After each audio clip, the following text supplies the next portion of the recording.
You're right there, YouTube. It is Crackoon again, bringing you another gameplay commentary, man. We're here again, bringing you Call of Duty Black Ops 39-7 with the MAC11, Gold, Silenced, Scavenger Pro, Slider Van Pro, Marathon Pro, Jammer, Concussions, Tomahawks, C4s. Not a Jammer, sorry.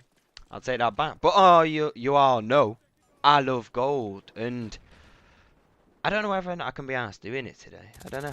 I'm not. Oh, you see that little slide going down the slide, jump shot, mid jigger, whatever you want to call it, like that. Oh, crikey. I love gold. It is so shiny. The beastified, the gold, and the black, and the silencer. It is stealth destruction. I love it. Smoking a pancake. Alright, anyway, moving on. Moving on, right. I don't want to overdo you as a gold member. I got a pretty interesting topic today, right? I've been thinking about what kind of situation and what I keep on doing with my uploads at the moment, being Call of Duty and everything like that, and seeing as though I don't really get anybody particularly saying whether or not they want to see a particular type of Call of Duty from me, because as you all know, recently I've been doing just generally Black Ops and Modern Warfare 2, and then on the other side of that I've got my Gears and Dead Island and what have you. But you got to take it for what it is, really. When I don't really know what you want, what kind of Call of Duty you may want to specify, then I can't keep on posting it for you. So I just generally try to do a mixture, maybe like one each and every day, if I can do that, like alternating and shit like that. But it depends when I can get an upload up and everything like that. But you got to take it for what it is, because I don't really know what to do, so I'm just trying to do a variety of game styles and a variety of different CODs. And as you can see here, I pick up that bastard that was camping in the corner and shoot him in the back of the fucking head, which he deserves. Soppy cunt. But anyway, moving on. What was I going to say now? Hang on, let me think about this. I hate it when I lose my chain of thought like that.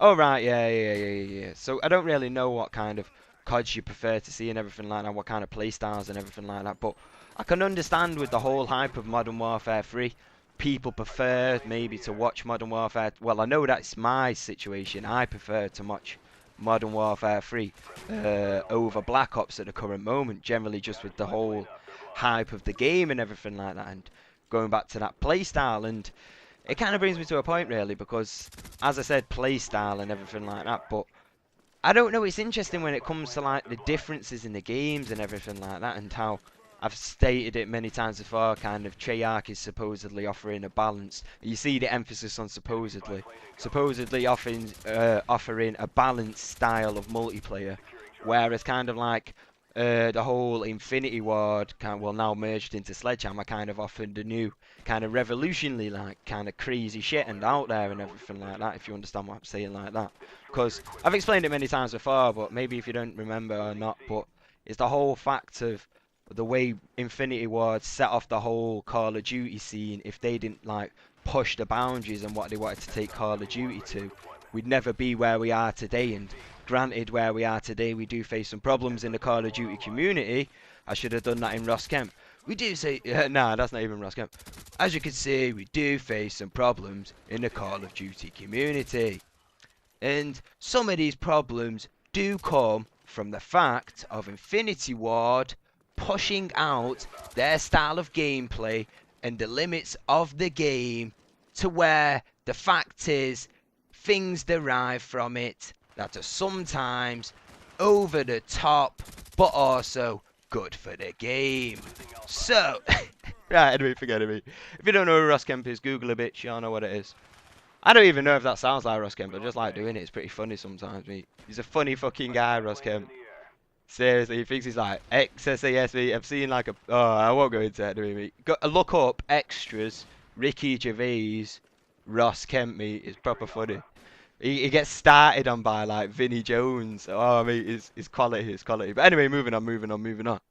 As I was saying, right, about different playstyles and how kind of in different games maybe people can prefer to do maybe different playstyles in different situations and everything like that. I.e., obviously with Black Ops, it offers more to a defensive kind of playstyle. But on top of that, you may actually face some times where you might be more an advantage to rush, you could say, or something like that. So you've got to take it all for what it is, really, because I can still learn stuff from this gameplay that I can use in any kind of COD, and like generally what it is when I'm rushing about the place and all kinds of things that you need to pick up from the gameplay. I mean, for instance, as I'm running along here, you saw I was kind of sticking to the wall when running around the corners, and then I noticed this guy over here, so I chase and pursue him, managed to pick him up with a magnum, pick up another MAC11, and then like you see how I move on and notice a red dot, and I come up in here and I clean this guy up. But you got to look at the movement, and obviously I'm scavenging like I do, but you've got to look at the movement and everything like that, and this goes for any Call of Duty game, just like in any kind of situation where it can be like portrayed in a different kind of style, but within the same game. And it's all about like the routes and everything, man. It's once you know the map and you've got the routes on lockdown, it's so easy to just do like to be a rusher or any kind of other playstyle, because you don't really need to know the whole map to be a defensive playstyle. That's the interesting part about it. And as you see there, there's a fucking Semitism, Semitist or whatever, Semitism, whatever you call it, the Nazi fuckers, mate. Seriously, don't get me started on fucking Nazis. Fucking hate them. The Nazis. Nah, actually, that was kind of Russian or anything like that. Fuck it anyway. The Nazis. Fuck it anyway. I fucking hate Nazis, me. Seriously, deserve to burn. Anybody who still sticks by that fucking age-old fucking bullshit. Whatever, mate. Whatever. Fuck it, yeah. You're a Nazi. I'll kill you. That's all I got to say about the fact. But anyway, moving on with that, yeah.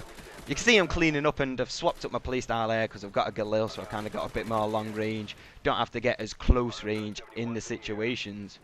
But you've got to take it for what it is. Like I say, man, you've got to take the gameplay for what it is. Oh, non-lethal kill streaks, getting all the kills. I'm not going to lie, I was completely devastated that I didn't hit the 40 kills.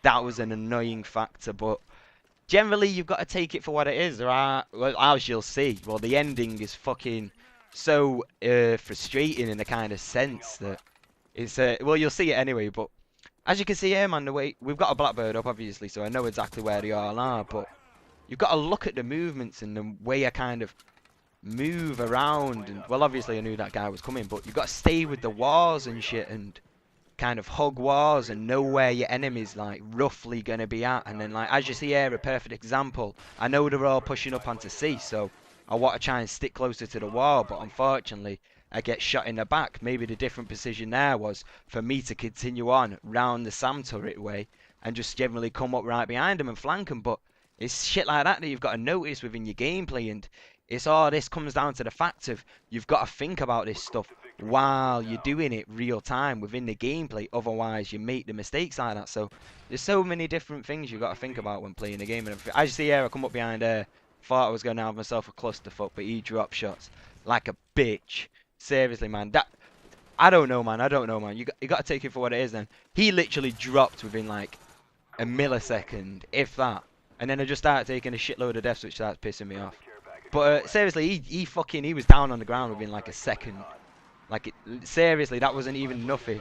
I swear as a drop shot was meant to be just a little bit slower than that, but it seemed fucking ridiculous at the time. Also coupled with the FAMAS, there's not much really you can fucking do about it, if I'm going to be honest. But as you see here, I'm picking up my final few kills. I'm coming up for the last kill, moving on to C. Oh, pick up this guy. It's like, oh, pick up that guy. You know what it is? I'm rushing for the end, trying to get these 40s like a madman, and then fuck. Yeah, you know what I'm saying, like that. Anyway, that's the end of the gameplay / commentary. We're at 39-7, non-lethal kill streaks, playing the objective, gold MAC11, silence, whatever you want to call it, and Todolo, motherfucker. La, la, la, la, la, la, la, la.